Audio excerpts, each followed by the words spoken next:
This eHIV review program is presented by DKB Med Radio. But most importantly is that he also has evidence of chronic active hepatitis B virus infection, which needs immediate hepatitis B virus treatment to protect him from liver damage and hepatocellular carcinoma. And this will also protect his sexual partners and family members from transmission of hepatitis B virus. Managing co-infections, HIV and hepatitis B, and HIV and tuberculosis. Welcome to eHIV Review. Hepatitis B, one of the dangerous pathogens people living with HIV are at high risk for contracting. Globally, some 2.7 million people living with HIV are HBV co-infected. How does co-infection affect antiretroviral therapy? When should ART, even if effective in managing their HIV, be modified? Or tuberculosis, TB. People living with HIV may have a latent TB infection without any symptoms, but are up to 20 times more likely to develop full-blown disease. These patients need TB preventive therapy. But do their clinicians know how to provide it, or how to convince their patients to take it? To discuss these issues, we're joined today by Dr. Sonya Krishnan, Assistant Professor of Medicine and Associate Professor of the Infectious Diseases Fellowship Program at the Johns Hopkins University School of Medicine. We're also joined today by Dr. Zachary Lorenz, a Fellow in the Infectious Diseases Division at Johns Hopkins. For our guest disclosures and additional CME information, please go to our website, ehivreview.org, and select the Volume 9, Issue 4 link. I'm Bob Busker, Managing Editor of eHIV Review. Dr. Krishnan, Dr. Lorenz, thank you for joining us today. Thanks so much, Bob. Looking forward to chatting with you. Hey, Bob. Thank you so much for having me. Looking forward to it. Our overall learning objective is to evaluate optimal regimens for patients living with HIV and other comorbid infections. Our first focus is on HIV hepatitis B co-infection. So if you would please, Dr. Lorenz, start us out in the clinic with a patient scenario. Sure. Today, a 30-year-old man presents to the infectious diseases clinic with a new diagnosis of HIV, which was diagnosed via routine screening with his primary care provider just 5 days prior. He suspects that he acquired HIV via sexual transmission and endorses multiple sexual encounters, sometimes without condoms, with both male and female partners over the past year. He was last screened for HIV approximately 3 years prior to his diagnosis. He has not yet started antiretroviral therapy, but is anxious to do so. His diagnosis was made via a fourth-generation HIV 1/2 immunoassay with confirmatory testing. A plasma HIV RNA viral load is 359,000 copies per milliliter. CD4 T lymphocyte count is 108 cells per milliliter. No genotypic drug resistance mutations have been identified. Thank you, Dr. Lorenz. Dr. Krishnan, let me ask you about additional screening and laboratory tests to establish baselines. What would you want to order, and how would those results help guide your initiation of antiretroviral therapy? Sure. Thanks so much, Bob. So they've already started a great workup, but in addition to the tests already done, we'd want to get a complete blood cell count, a chemistry profile including glucose, blood urea nitrogen, and creatinine, liver enzymes and bilirubin, as well as a urinalysis and serologies to check for hepatitis A, B, and C viruses. Then we also, for routine care, get serum lipids, as well as a HLA B5701 test if we're considering starting abacavir. And then finally, I like to just make sure we have screening tests for other sexually transmitted infections, such as chlamydia, gonorrhea, and syphilis, as well as some labs for opportunistic infections. Because his CD4 count is less than 200, we check for a toxoplasmosis IgG antibody. Getting these lab results in hand, how long would you expect that would take? And how would that wait for results affect your ability to initiate ART? Yeah, that's a great question. So we used to wait for all of these tests to result, which might take a few days, and then have the patient come back to clinic to start antiretrovirals. But now if a patient is in front of you and ready to start antiretrovirals, the best practice is to start as soon as possible. So for this patient, regardless of what his labs are going to show, I would like to start him the day of our visit. And the most common regimens that we start now are a single tablet regimen of bictegravir, tenofovir, emcitriptyline, or we could start 2 tablets consisting of dolutegravir and co-formulated tenofovir, emtricitabine. There's also a 2-drug option of dolutegravir, lamivudine. But the 2-drug option of dolutegravir, lamivudine can only be given to individuals if their HIV viral load is less than 500,000, which he has, but also should be reserved for individuals who are known to be negative for hepatitis B. So if I wanted to start this patient on the same day without the hepatitis B serologies having resulted, the combination of dolutegravir and lamivudine would not be an option for him. So after chatting with this patient, we go ahead and we start him on bictegravir, tenofovir, emtricitabine because of his preference for a single tablet or 1 pill regimen over 2 slightly smaller pills.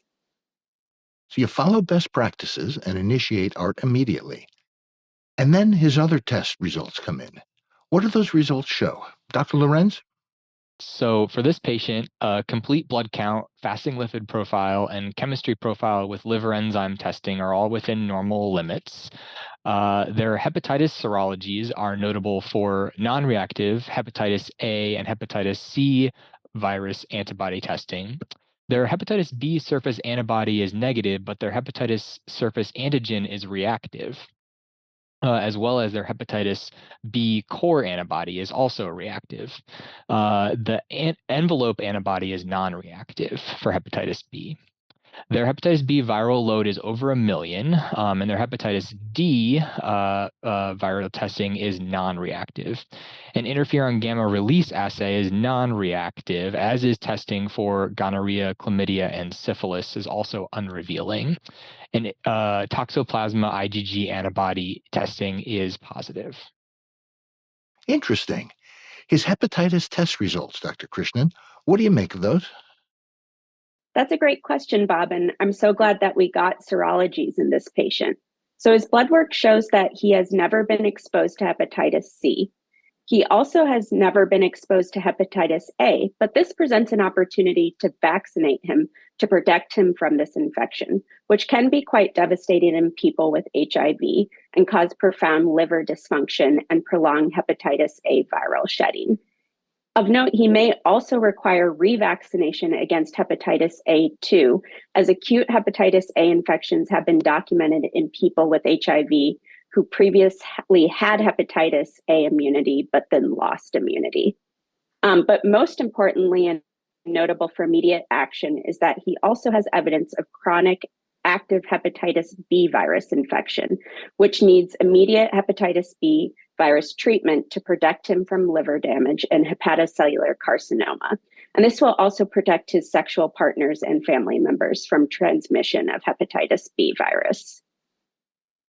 So, given all that, talk to us, if you would please, Dr. Krishnan, about the next steps in the management of this individual's HIV Hep B co-infection.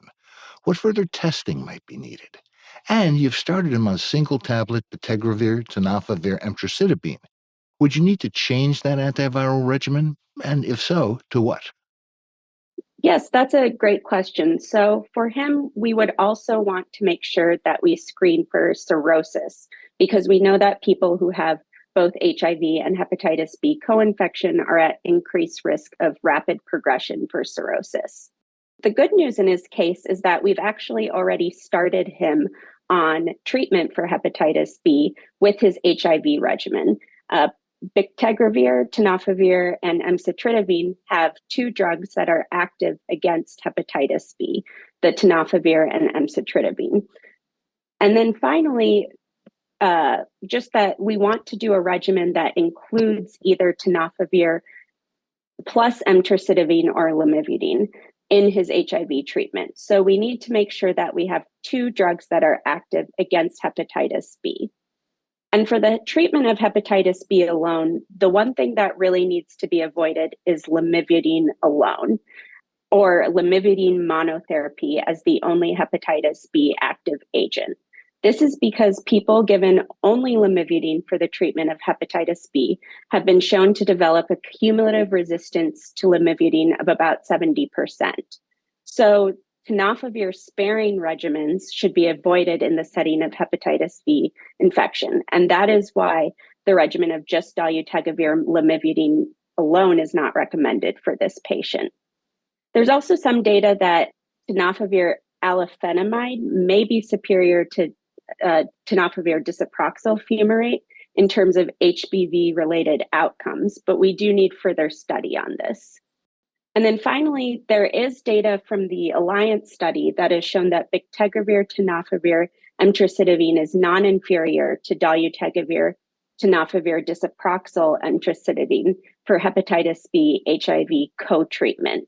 And this point of this study was not to compare bictegravir to dolutegravir, but looking at the difference between tenofovir disoproxil fumarate to tenofovir alafenamide. And they found that there is slightly higher HBV suppression in the bictegravir tenofovir alafenamide emtricitabine group with 63 versus 43%, but the viral suppression for HIV was equivalent.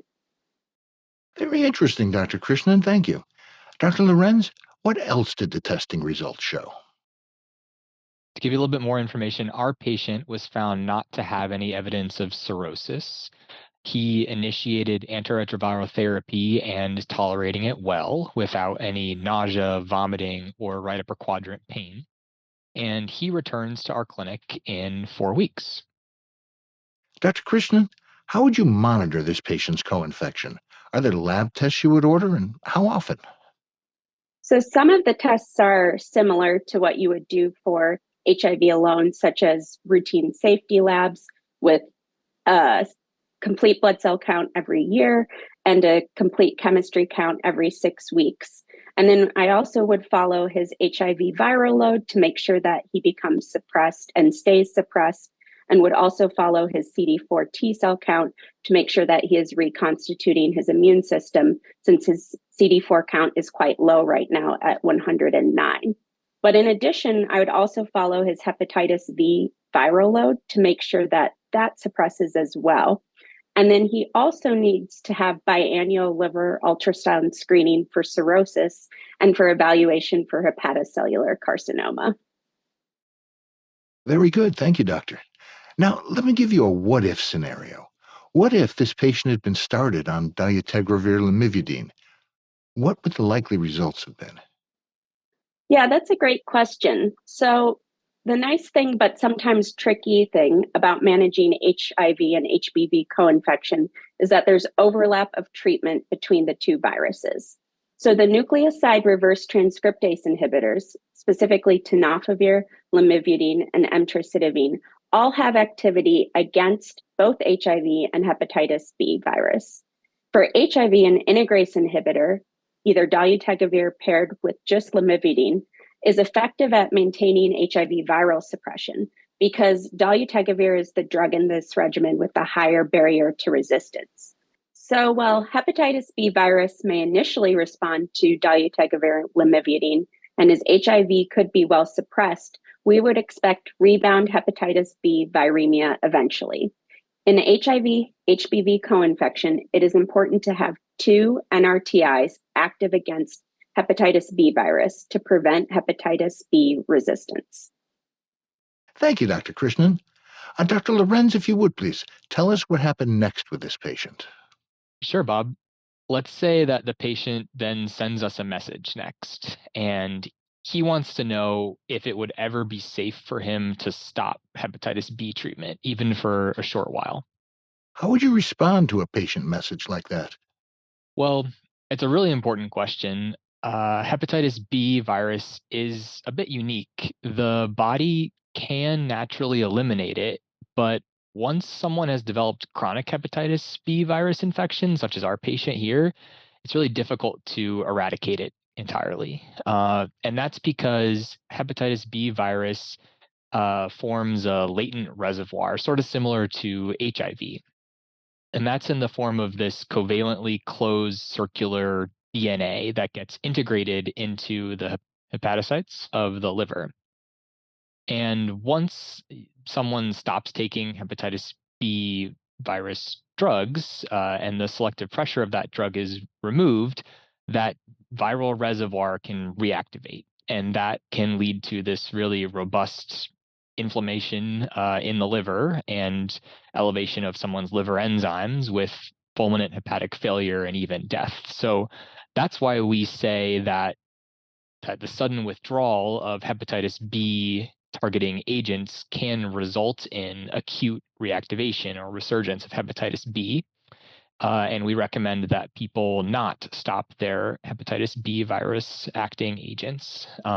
For example, people taking bictegravir, tenofovir, alafenamide, emtricitabine, they need to be ready to adhere to that medication daily for the remainder of their life when they have HIV hepatitis B virus co-infection. Lifelong adherence, that's got to require counseling. Talk to us about that, if you would, please, Dr. Krishnan. What specific counseling should be provided to a patient with HIV HBV co-infection?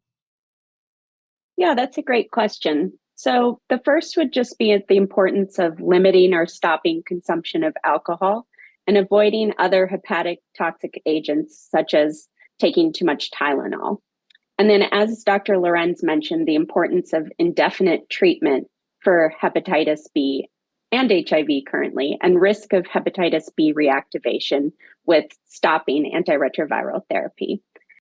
And finally, one other thing that we haven't mentioned is that some newer medications, such as long-acting cabotegravir rilpivirine and other two-drug strategies, are currently not viable options for this patient, as they are insufficient or inactive against hepatitis B virus. Thank you, doctors. Our focus for this part of our program is on HIV hepatitis B co-infection. What are the key messages you'd want our learners to take away from our discussion about potential HIV HBV co-infection? Dr. Lorenz? Well, the first is that while many drugs used to treat HIV also have activity against hepatitis B, they should only ever be used in combination to treat Hep B, and that lamivudine or emtricitabine monotherapy should definitely be avoided. Secondly, treating an individual's hepatitis B virus infection alongside their HIV is imperative, and that protects them, not the patient, but also protects their partners from acquiring hepatitis B. Thirdly, current two-drug regimens such as cabotegravir rilpivirine and dolutegravir rilpivirine should be avoided in people with chronic active hepatitis B that needs treatment. Lastly, it's very important to note that we recommend continuing indefinite hepatitis B virus treatment, and that there's a risk when this doesn't happen of hepatitis B reactivation with cessation of antiretroviral therapy. Nice summation. And we'll return with Dr. Krishnan and Dr. Lorenz from Johns Hopkins in just a moment. Providing the best care for your patients takes more than identifying the most relevant information. It takes expert opinion and analysis of the data, combined with expert advice about how to most effectively put that information into practice. It takes the Johns Hopkins University School of Medicine e-literature reviews. Top experts in their specialties, selecting the most important peer-reviewed literature, analyzing the information, and explaining what it can mean to clinical practice. E-literature reviews, independent medical education, CME, certified by Johns Hopkins University School of Medicine, and presented without charge by DKB Med.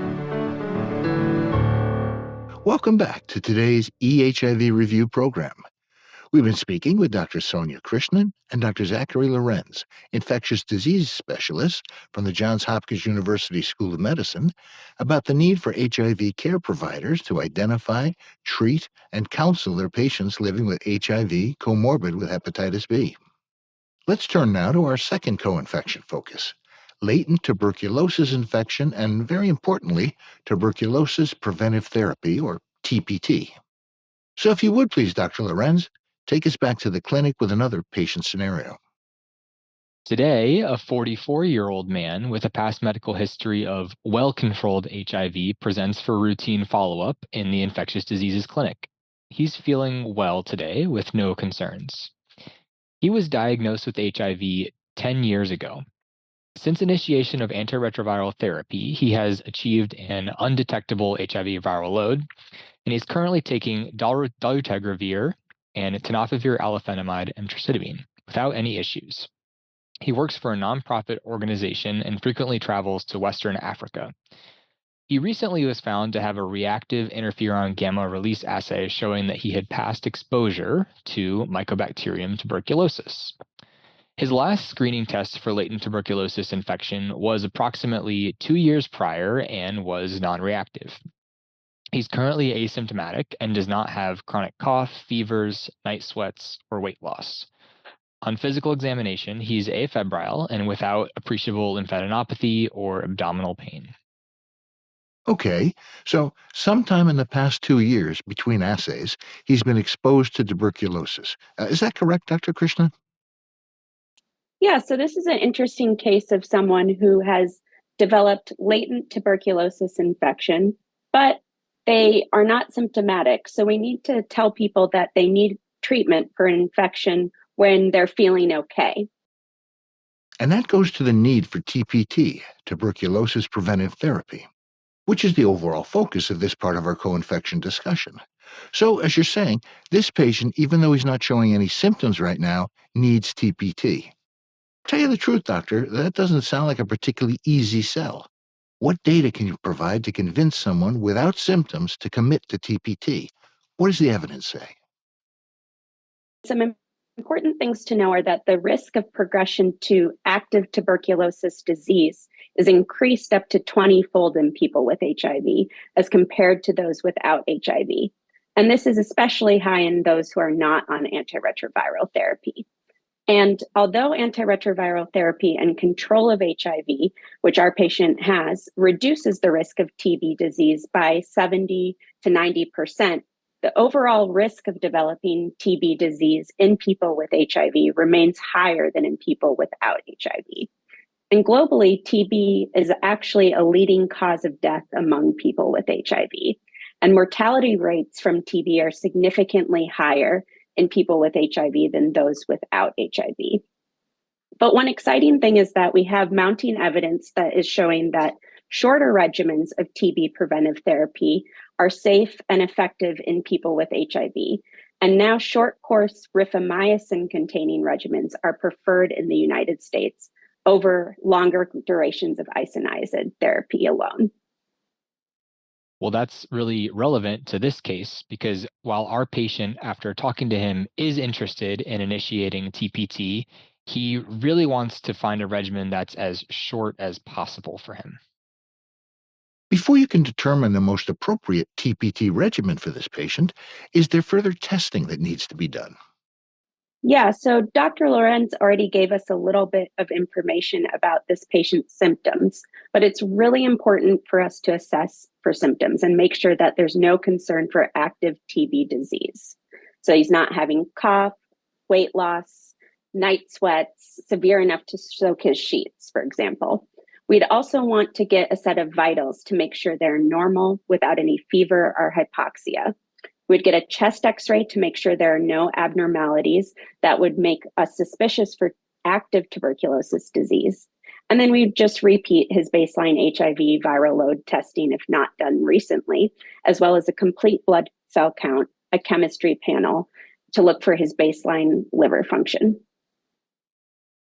Are there scenarios where one ART regimen might have benefit over another? Yes. So in people with HIV, it's very important for us to consider drug-drug interactions because rifamycins will reduce the drug levels of severally common used antiretrovirals, such as doravirine, rilpivirine, cabotegravir, and bictegravir. And there's also a drug-drug interaction with protease inhibitors as well. So use of rifamycins with these drugs is not recommended currently. What about TPT regimens? In terms of our TB preventative therapy regimens, There are several TPT regimens that we can choose from. One is 3 months of weekly rifapentine and isoniazid, or 3HP. The 3 indicates the 3 months of treatment. The H is the abbreviation for isoniazid, and the P is the abbreviation for rifapentine. Another option is 3 months of rifampin and isoniazid, 3HR, where R is the abbreviation for rifampin. There is also 4R, or 4 months of rifampin, 1HP, or 1 month of once daily isoniazid rifapentine, and then 6H, or 6 months of daily isoniazid.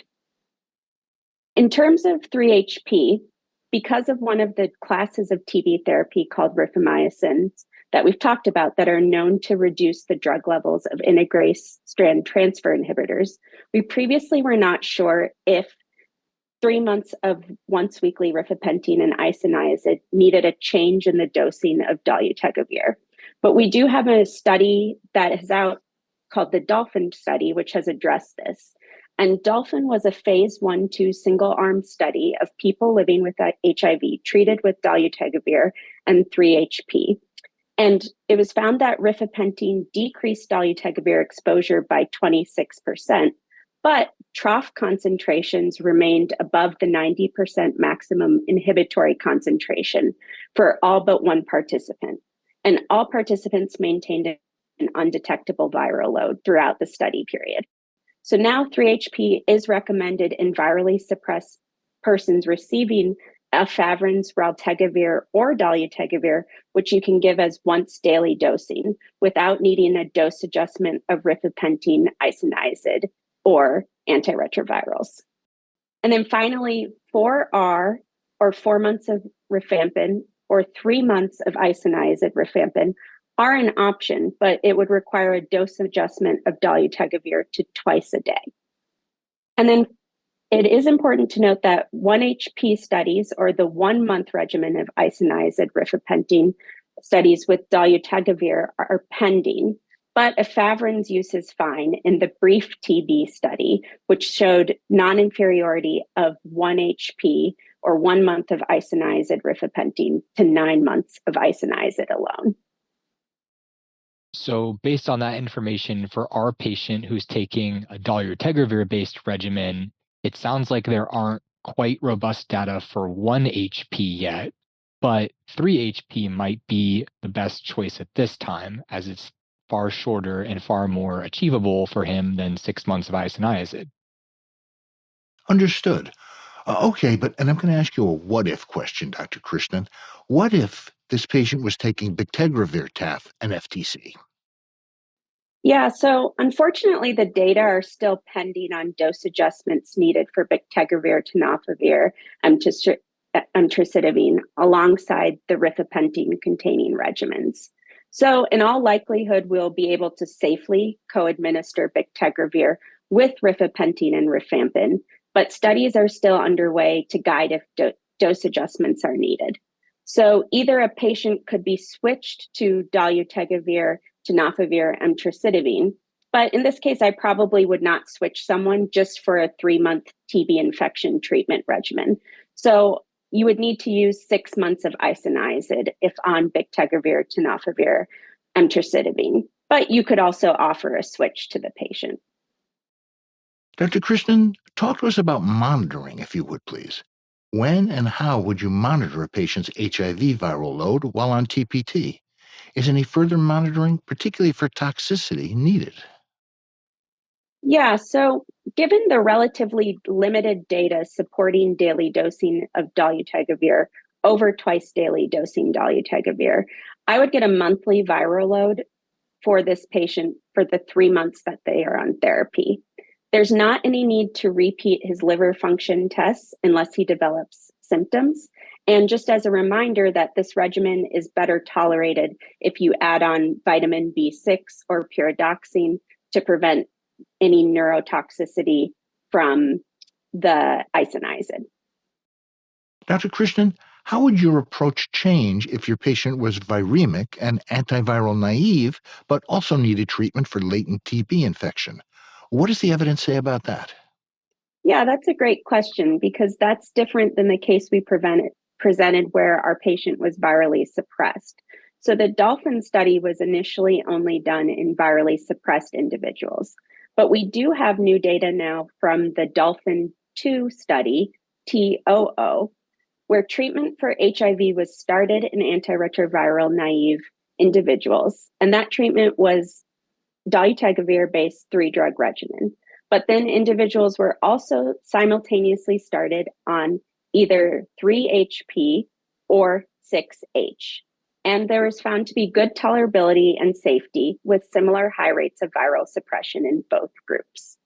This data has not yet fully been published, so for right now, I would dose dolutegravir twice a day, but that's likely to change in the near future. And there are many groups who feel comfortable now with dolutegravir dosing once daily in viremic individuals who are also on 3HP. And PEPFAR guidance supports once daily dosing of dolutegravir with 3HP, and WHO guidance will also be forthcoming. It's also important to try to remove any barriers patients might have or perceive around TB preventive therapy treatment, because although they feel well, they're not as sick as someone with fulminant TB disease. It does save their lives. Well, thank you, doctors. So our focus for this part of the program is on HIV with latent TB co-infection. What are the most important things you'd want our learners to bring back to their practices? Dr. Lorenz? First off, I wanted to emphasize that the risk of progression to tuberculosis disease is increased up to 20-fold in people living with HIV as compared to those without HIV. Treatment of latent tuberculosis infection in people with HIV prevents TB disease and death. We can't stress that part enough. Secondly, people on bictegravir, tenofovir, alafenamide, and emtricitabine can receive 6 months of isoniazid for TPT. Or if bictegravir is dosed twice a day, they likely can receive daily rifampin, although that has only been studied so far in the context of TB disease treatment itself. Third, over the years, TPT regimens have gotten shorter, and now there is a regimen lasting only 1 month for people living with HIV. That's the 1HP regimen. This can be combined with efavirenz-based regimens. Lastly, Bob, people on dolutegravir-based regimens can likely receive 3HP without dose adjustments, according to some smaller randomized studies. From the Johns Hopkins University School of Medicine, Dr. Sonya Krishnan, Dr. Zachary Lorenz, thank you both for sharing your knowledge and expertise in today's eHIV review program. Thanks so much, Bob. It's been great to be here today. Bob, it's been a pleasure. Thank you so much for having me.